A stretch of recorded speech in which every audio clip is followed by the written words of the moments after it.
Israel और Iran एक बार फिर आमने सामने हैं और किसी भी वक्त इजराइल पर एक बड़ी स्ट्राइक कर सकता है ईरान। इस तरह की खबरें सामने आ रही हैं। देखिए, नेतन्याहू ने यह साफ कर दिया है कि लेबनान से इजरायली सेना वापस नहीं आएगी। Netanyahu says Israeli army will stay in Lebanon as long as necessary. देखिए, ये डील की इस एमओयू की जो पहली शर्त थी वो यही थी कि लेबनान पर हमले रुकेंगे, लेकिन हमले नहीं रुके। इस शर्त का हिस्सा यह था कि लेबनान से इजराइल की सेना वापस आएगी। नेतन्याहू इसके लिए भी तैयार नहीं है और हालात ये हैं कि लेबनान के 6 शहरों पर, 6 अलग अलग शहरों पर इजराइल की तरफ से भारी बमबारी की गई है।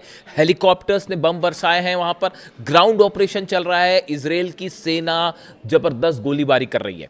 ये लेबनान से जो खबरें आ रही है, वहां पर करीब 20 ठिकानों पर आमने सामने लड़ाई हुई है हिजबुल्लाह और इजराइल की।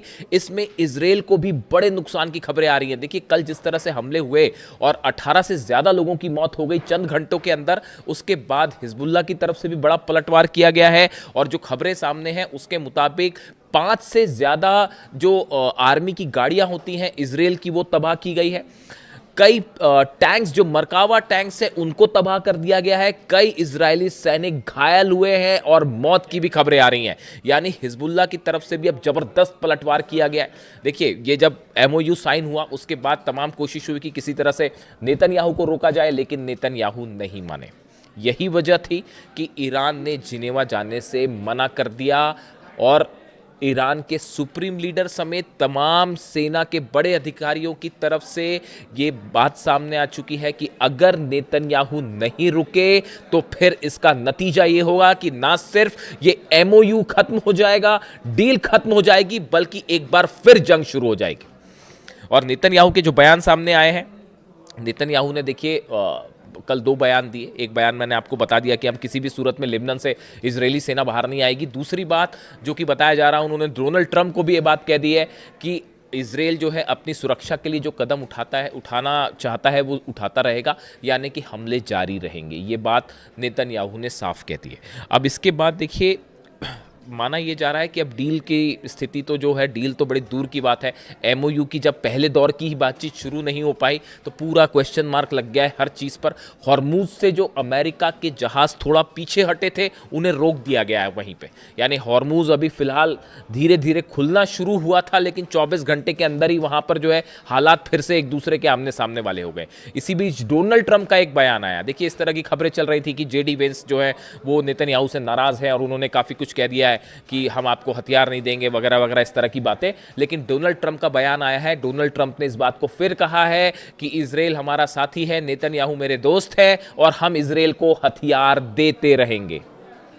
देखिए, ये बात तो है ही। हम हमेशा से आपसे कह रहे थे, मैं बार बार ये बात कह रहा हूँ, इस तरह की जो खबरें आ रही हैं कि ट्रंप और नेतन्याहू में कोई तनाव है, अमेरिका और इजराइल में कोई तनाव है, ऐसा कुछ नहीं है। जो कुछ भी हो रहा है, बड़े सारे एक्सपर्ट से मान के चलते हैं कि जो कुछ भी हो रहा है ये एक बड़ी रणनीति का हिस्सा है और एक बार फिर ईरान के साथ धोखा हो सकता है। इस बात के लिए आरजीसी तैयार है। देखिए, कल बीती रात, मुहर्रम का वक्त चल रहा है, बीती रात ईरान की सड़कों पर लाखों लोग जमा थे। चाहे तेहरान हो, चाहे तमाम अलग अलग शहर, और सब जगह से एक आवाज़ उठ रही है, लब्बैक या हुसैन। और पूरा ईरान एकजुट है और किसी तरह की, देखिए, एमओयू के पक्ष में तो वहाँ की जनता बाय एंड लार्ज थी ही नहीं। ये एक ऐसा फैसला था जो ये सोच के लिया गया कि दुनिया में एक शांति स्थापित हो, एक बार फिर कोशिश की जाए, ईरान के लोगों को रोज़गार मिले, हालात बेहतर हों, शांति के लिए कदम ईरान ने अपनी तरफ से उठाया था। लेकिन एक बार फिर धोखा मिला, जिसको लेकर जो है बार बार यही बात कही जा रही थी।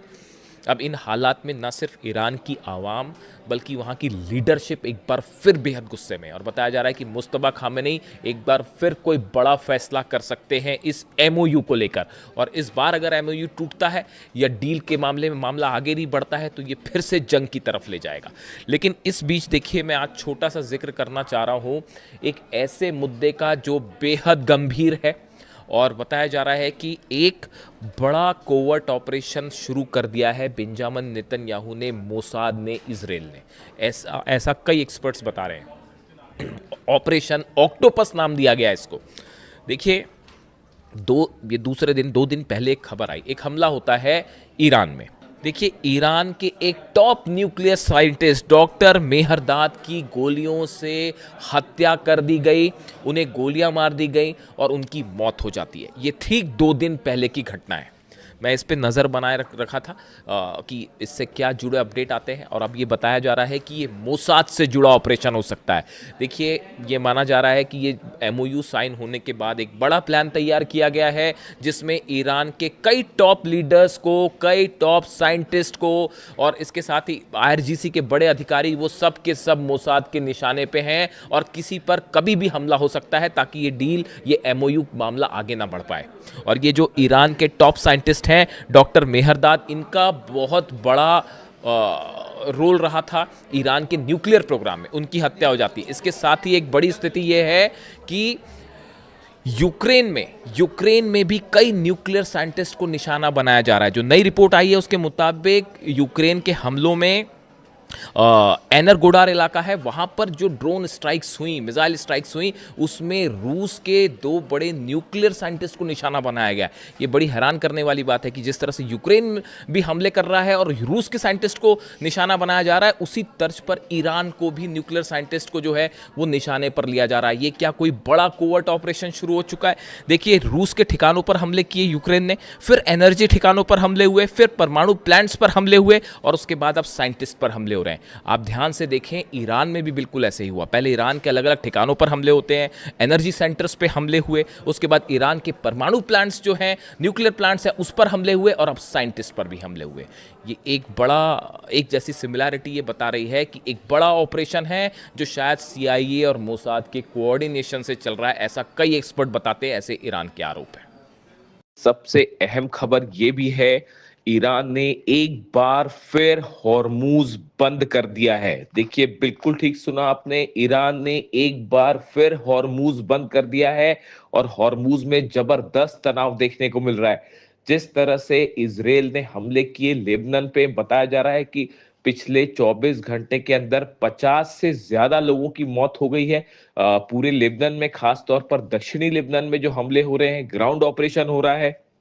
इस बात से नाराज ईरान ने पहले तो जिनीवा में बातचीत के लिए जाने से मना कर दिया, लेकिन उसके बाद एक ऐसा कदम उठाया ईरान ने जिससे डोनाल्ड ट्रंप और अमेरिका भी हैरान है। ईरान ने एक बार फिर हॉर्मूज को ब्लॉकेड करना शुरू कर दिया है, बंद कर दिया है हॉर्मूज को। देखिए, हॉर्मूज से कल ही अमेरिका के जो जहाज थे वो पीछे हटने शुरू हुए थे, और बताया जा रहा है कि ईरान के कई ऑयल टैंकर्स कल हॉर्मूज को पार करके अपनी मंजिल की तरफ आगे पहुंचे।